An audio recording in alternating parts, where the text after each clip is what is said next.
In the featherweight division at Dana White's Contender Series, you got Kevin Vallejos taking on Cam Teague, and both guys solid records. Vallejos 13-1, Teague is undefeated at 7-0. This is Argentina versus America. Now Cam Teague is 5 inches taller at 6 feet, pretty tall for a featherweight.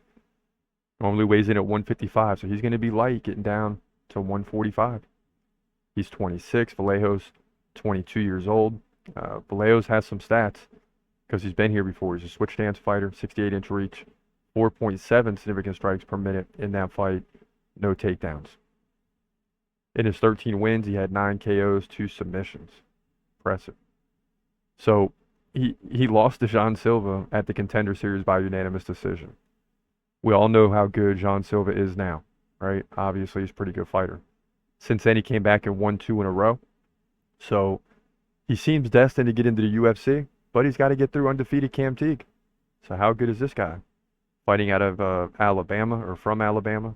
Goes by Captain Chaos, 7 wins, 4 KOs, 2 submissions, 1 decision. He did beat Austin Lingo at Fury Fighting Championship, so that's a decent victory by TKO.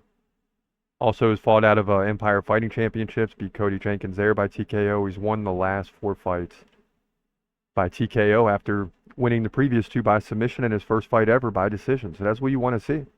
Guy's going for it now. He's getting KOs. This is going to be a worthy competitor and a tough one for Kevin Vallejos. But if you take away the Jean Silva fight, he's basically 13-0.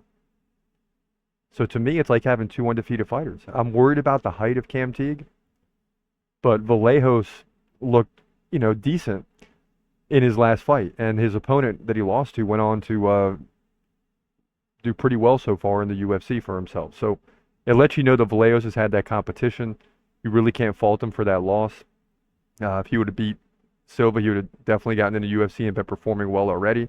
He happened to run into a tough guy who we found out later was pretty good. So, I like Vallejos in this one. I think he's fighting out of some decent promotions, and he's been at the Contender Series before. That gives guys a major edge, major advantage. They don't always win, but it's an advantage. So I got no choice but to go with Kevin Vallejos to win this fight. I'd like to see him get a 5th straight KO. I'll be honest.